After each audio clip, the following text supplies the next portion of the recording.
Okay. नमस्ते दोस्तों, good morning. आप सभी का स्वागत है हमारे चैनल सलीश नर्सिंग एकेडमी पर। राजस्थान सीएचओ की सीरीज़ में बात करेंगे। आज की इस वीडियो में हम राजस्थान सीएचओ के बॉन्ड के बारे में, उसकी शैक्षणिक योग्यता, क्वालिफिकेशन के बारे में।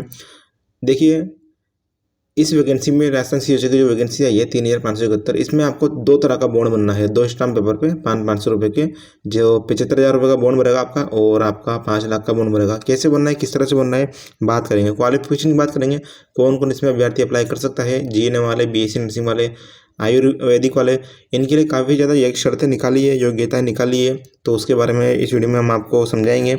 एनओसी की बात करेंगे कि कोई बंदा काम कर रहा है तो किस तरह से क्या कुछ उसको करना है।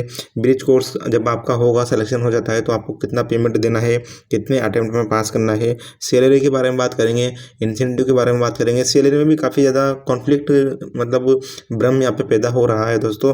तो बात करेंगे इंसेंटिव के बारे में, बात करेंगे भाई कि इंसेंटिव मिलेगा नहीं मिलेगा, बहुत सारी चीज़ें हैं। तो वीडियो को एंड तक देखना। अभी हम 2 वीडियो निकाल चुके हैं, इसके पहले की वीडियो आप चेक कीजिए, उसमें हमने ऑनलाइन आवेदन की प्रक्रिया समझाई थी और आरक्षण के मामले में भी समझाया था।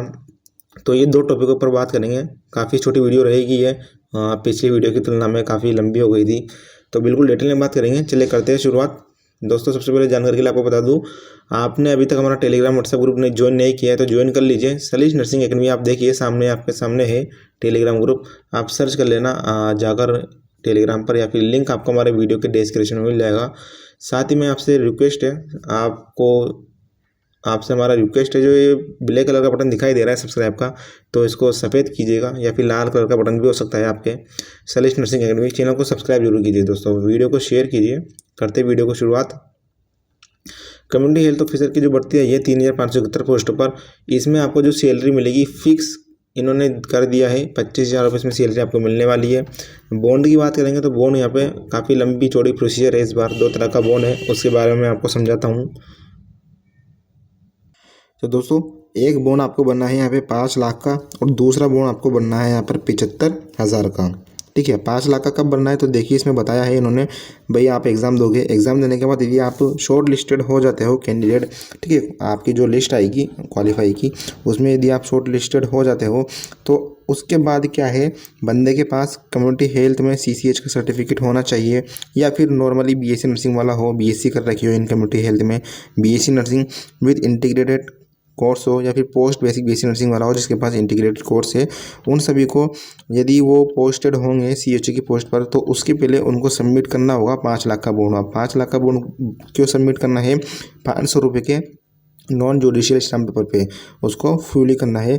वो इसलिए है, उसको ये इस बात की शर्त रहेगी 500 रुपये के नॉन जुडिशियल स्टाम्प पेपर पे 5 साल के लिए उसको काम करना ही पड़ेगा। यदि छोड़ता है वो 5 साल के पहले, तो उसको 5 लाख रुपए यहाँ पर सरकार को देने पड़ेंगे, इसलिए ये बॉन्ड भरवाया जा रहा है।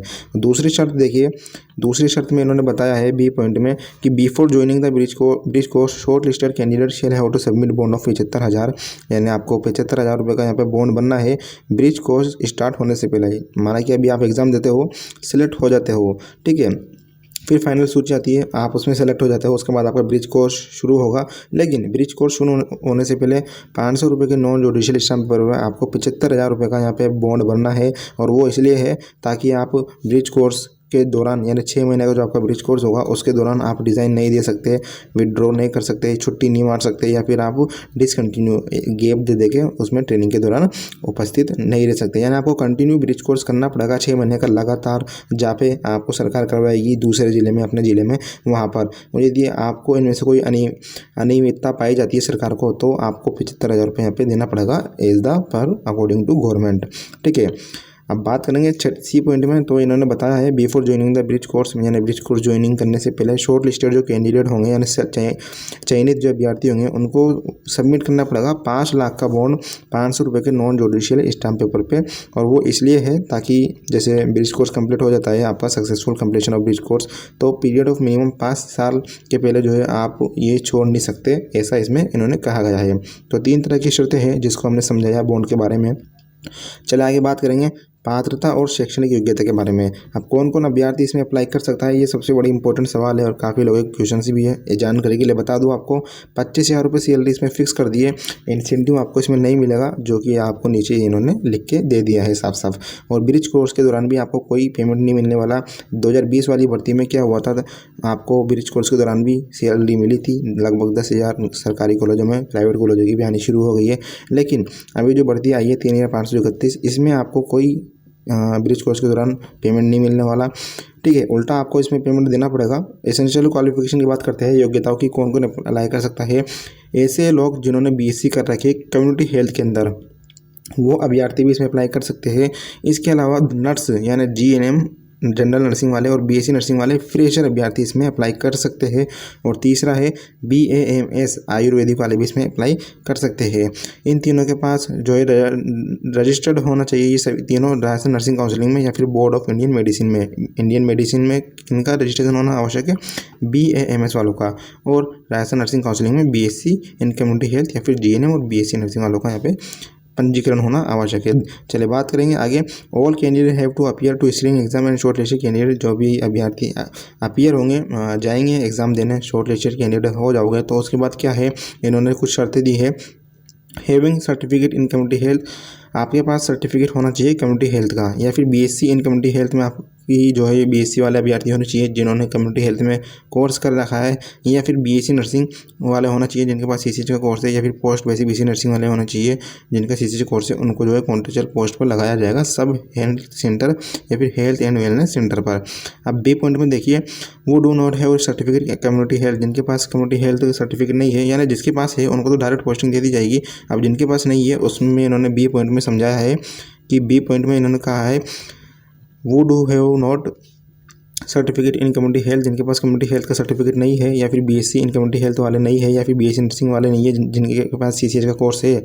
ठीक है, तो उनको जो है ले have to pass 6 month bridge course successfully करना पड़ेगा, सफलतापूर्वक उनको करना पड़ेगा 6 महीने का कोर्स। ठीक है, यानी ये जो वैकेंसी है दोनों तरह के लिए है, फ्रेशर के लिए भी है और अपने जो जिन लोगों ने सीसीएच कर रखा है उनके लिए भी है।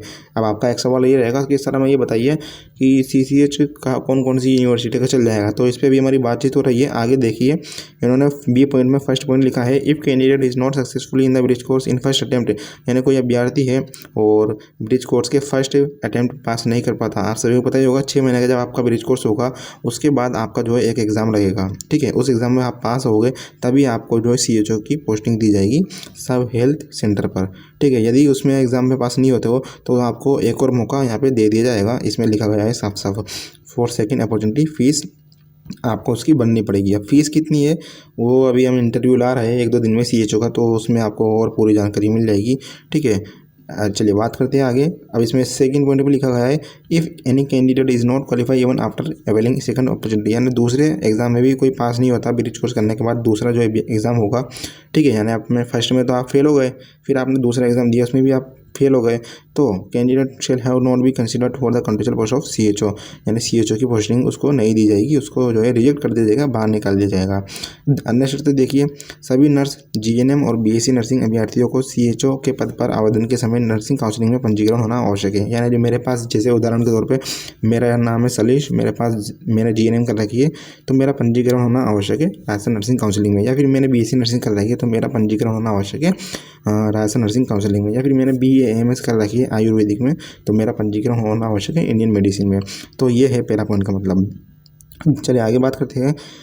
परंतु चयनित अभ्यर्थियों द्वारा सीएचओ के प्रतिस्थापन से पहले प्रमाण पत्रों के सत्यापन के समय राजस्थान नर्सिंग काउंसलिंग का पंजीकरण आपको प्रस्तुत करना अनिवार्य होगा। ठीक है, यानी आपको दिखाना होगा कि भाई आपका पंजीकरण आवश्यक है। यदि किसी के डेट निकल चुकी है, एक्सपायर हो चुका है, तो भैया उसको रिन्यू करा लीजिए, अभी आपके पास टाइम है, ताकि आपको बाद में दिक्कत नहीं आए डॉक्यूमेंट वेरिफिकेशन के टाइम में या फिर आपकी पोस्टिंग के टाइम में। दूसरे पॉइंट में बात करेंगे, सभी आयुर्वेदी वाले जो अभ्यर्थी हैं डॉक्टर अभ्यर्थियों को सेंट्रल काउंसिलिंग ऑफ मेडिसिन से जो वो पंजीकरण होना आवश्यक है और उनको भी ये दिखाना पड़ेगा ज्वाइनिंग के पहले, डॉक्यूमेंट वेरिफिकेशन के पहले।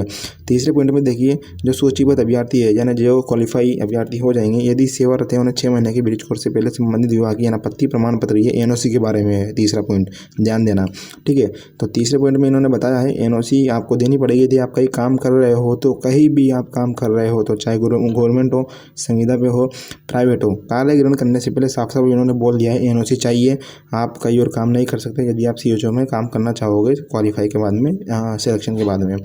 फोर्थ पॉइंट में देखिए, सामुदायिक स्वास्थ्य अधिकारी का संविदा पूर्ण रूप से, ये इंपॉर्टेंट है, इसमें काफ़ी लोगों को कन्फ्यूजन हो रहा है, तो इसको मैं एक बार अच्छी तरह से एक्सप्लेन कर दूंगा कि सामुदायिक स्वास्थ्य अधिकारी सीएचओ की जो वैकेंसी चाहिए राजस्थान में वो पूर्णतः संविदा पद है, इन्होंने साफ साफ के दिया है। और ये 1 साल के लिए है या फिर बढ़ी हुई अवधि या फिर परियोजना, यानी एक परियोजना मैं बता दूँ परियोजना अवधि क्या होती है अपने, ये इंडिया लेवल है सीएचओ डॉक्टरों की कमी करने के लिए प्रत्येक स्टेट में सीएचओ की वैकेंसी निकाली जा रही है, सीएचओ का पद यहाँ पे बनाया गया है।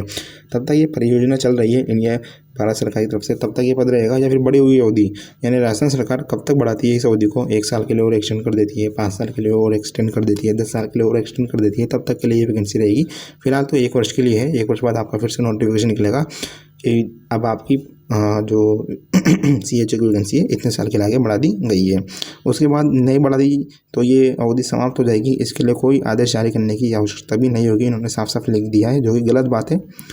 आप 6 महीने का ब्रिटिश कोर्स भी करवा रहे हो, इतनी मेहनत भी करवा रहे हो और वो भी सिर्फ एक साल के लिए वैकेंसी निकालते हो, तो ये बिल्कुल गलत बात है। यहाँ पे सीएचओ एग्ज़ाम पास करके आ रहे हैं तो कोई ऐसी वो बात थोड़ी है यार, मतलब बिल्कुल गलत कर रही है सरकार। यहाँ पे 5 पॉइंट में बात करेंगे, सक्षम पदाधिकारी के पास सामुदायिक स्वास्थ्य अधिकारी के संविदा पदों को बढ़ाना घटाना या निरस्त करने का अधिकार होगा, यानी ये वैकेंसी कैंसिल भी हो सकती है बिना कुछ बताए कारण, विज्ञापन के बिना कारण बताए सूचना को निरस्त करने का भी अधिकार होगा। 7वें पॉइंट में देखिए, अभ्यर्थी किसी भी राजकीय सेवा के लिए अयोग्य घोषित किया हुआ नहीं होना चाहिए, उसे राजकीय सेवा से अनुशासन तक आधार पर सेवा से पृथक किया हुआ नहीं होना चाहिए, ना आपके पास कोई कोर्ट केस नहीं होना चाहिए, आपका कोई दोष नहीं आना चाहिए, ठीक है, एकदम साफ सुथरा पुलिस वेरिफिकेशन आपके पास होना जरूरी है, इसका मतलब ये है 7वें 8वें पॉइंट का मतलब। 9वें पॉइंट में बात करेंगे, चयनित अभ्यर्थियों को उनकी सैलरी उनके आवंटित ASC/WC पर कार्यग्रहण करने के पश्चात ही दी होगी, इन्होंने साफ साफ लिख दिया है, यानी आपकी सैलरी कब से आना शुरू होगी, जब आप एग्ज़ाम पास कर लोगे, जब आपका भी ब्रिटिश कोर्स पूरा हो जाएगा, उसके बाद आपको पोस्टिंग दी गई सीएचओ की पद पर, उसके बाद आप 1 महीने काम करोगे, उसके बाद ही आपकी सैलरी यहाँ पर आएगी, है ना, हेल्थ एंड वेलनेस सेंटर पर। 10वें पॉइंट में बात करेंगे, विज्ञापन में दर्शाई गई शर्तें और कार्यालय का विवरण प्रतीकात्मक है और सक्षम पदाधिकारी को कार्यक्रम के हित में परिवर्तन संशोधन करने का अधिकार होगा, यानी कुछ भी चेंजेस हो सकता है इस भर्ती में, कोई कुछ फिक्स नहीं है, संविदा की भर्ती है और इन्होंने साफ साफ मेंशन कर दिया है नोटिफिकेशन के अंदर। बाद में कोर्ट केस करते भी हो तो भी कोई मतलब नहीं है, हालांकि इस विज्ञापन या इससे वर्णित शर्तों में कोई परिवर्तन करने की सूचना वोट के विषय पर आपको दे दी जाएगी। अन्य योग्यताओं के बारे में आपको बता दूँ, स्वास्थ्य और चरित्र आपका अच्छा होना चाहिए, स्वास्थ्य के लिए आपको यहाँ पे मेडिकल सर्टिफिकेट की ज़रूरत पड़ेगी, आरोग्यता प्रमाण पत्र की, ठीक है, ये लिखा गया है साफ साफ। और चरित्र प्रमाण पत्र भी आपको जो है प्रस्तुत करना पड़ेगा आपके विश्वविद्यालय से, जहाँ से भी आपने नर्सिंग की हो, BAMS की हो, वहाँ से आपको, और वो भी 6 महीने इसके पहले पुराना नहीं होना चाहिए, यानी आपको दोबारा बनाना पड़ेगा आवेदन करने के 6 महीने के पहले ना हो। जो आवेदन पत्र की दिनांक है, यानी जो ये वैकेंसी जारी हुई थी इसी महीने, तो इसके 6 महीने बाद तक का चल जाएगा, 6 महीने पहले तक का चल जाएगा, ऐसा इसने कहा है।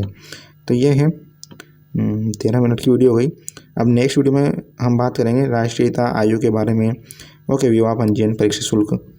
आज की वीडियो में बस यही था। इंसेंटिव आपको नहीं मिलेगा दोस्तों 15,000, सिर्फ 25,000 मिलेगा इस वैकेंसी के अकॉर्डिंग। बाकी 2020 वालों को तो फिलहाल उनको भी नहीं मिल पा रहा है, इंसेंटिव बंद है राजस्थान में। और आप सभी को पता ही होगा संविदा का जो रूल्स आया है उसमें तो और सैलरी भी कम कर दी है राजस्थान सीएचओ की 18,500। तो सभी कुछ आपके डाउट क्लियर हो गए होंगे। अन्य राज्य के विद्यार्थी GNM वाले, BSc नर्सिंग वाले और BAMS वाले राजस्थान की इस वैकेंसी में अप्लाई कर सकते हैं, लेकिन वो जनरल में काउंट किए जाएंगे। क्वालिफिकेशन मैंने आपको बता दी, GNM BSc नर्सिंग वाले है, 25,000 सैलरी है, बॉन्ड 2 तरह का बनना है। किस तरह से भरोगे, एग्ज़ाम पास कर लोगे, जब आपका ब्रिज कोर्स शुरू होगा, शुरू होने से पहले आपको 75,000 का बॉन्ड बनना है। यदि आप छोड़ते हो ब्रिज कोर्स करने के दौरान, या छुट्टी मारते हो, या कोई रिज़ाइन देते हो, ठीक है, तो आपको 75,000 रुपये सरकार को देने होंगे। दूसरा मैंने आपको बता दिया 5 लाख का बॉन्ड है, ठीक है, और जो भी शर्तें थी, चीज़ें थी आपको बताई। कोई आपके सवाल जवाब हो कमेंट में से कमेंट करके पूछिएगा। टेलीग्राम व्हाट्सएप ग्रुप जरूर ज्वाइन करें, लिंक आपको हमारे वीडियो के डिस्क्रिप्शन में मिल जाएगा। धन्यवाद दोस्तों।